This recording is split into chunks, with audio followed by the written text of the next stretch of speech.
Je cite le président, on dépense un pognon de dingue et la pauvreté est toujours là. D'abord, est-ce que cette phrase vous a choqué ? Oui, il faut voir le reste, mais c'est vrai que si un certain nombre d'aides sociales ou de prestations sociales coûtent plus cher aujourd'hui qu'il y a 10 ans par exemple, c'est parce qu'il y a plus de pauvres.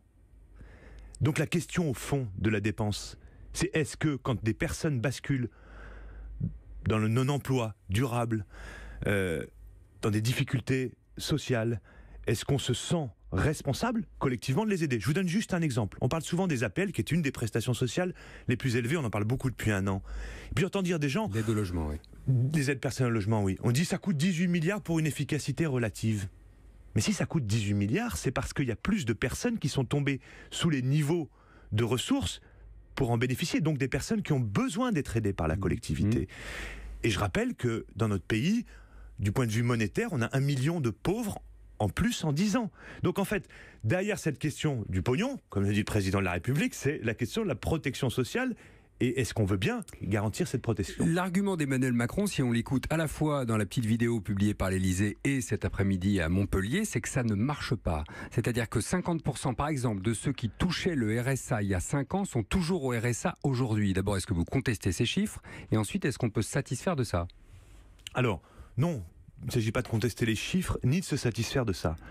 Je crois que personne qui travaillent dans l'action sociale, pour faire vite, les associations, les CCAS, les départements, les travailleurs sociaux, font ce travail pour laisser les personnes dans leur situation. Et franchement, à la Fondation Abbé Pierre, on a rencontré rarement des personnes qui se satisfont de leur situation, c'est-à-dire 490 €, 550 € quand on bénéficie du RSA. Qui peut vivre avec 550 €? La question, c'est est-ce qu'il y a un système avec le même argent mieux organisé qui permettrait de sortir les gens de cette situation ? Là où le président de la République, la Fondation Abbé Pierre. Là où le président de la République dit quelque chose de très important, c'est qu'il dit la dimension insertion, l'accompagnement des personnes qui bénéficient du RSA, elle, a diminué sensiblement. Et ça, c'est un vrai problème.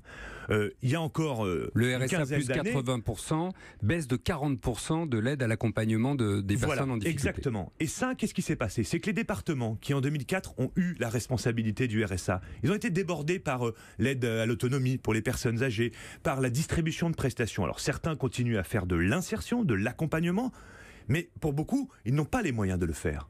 Où les associations n'ont pas les moyens de le faire.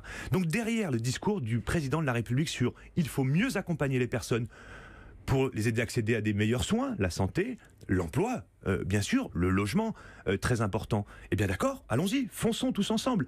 Mais ça va coûter aussi. De la même manière que le président de la République dit il y a des personnes qui ne bénéficient pas des minima dont ils pourraient bénéficier. 30% des gens qui pourraient bénéficier du RSA ne le touchent pas parce que souvent ils ne savent pas comment faire. Exactement.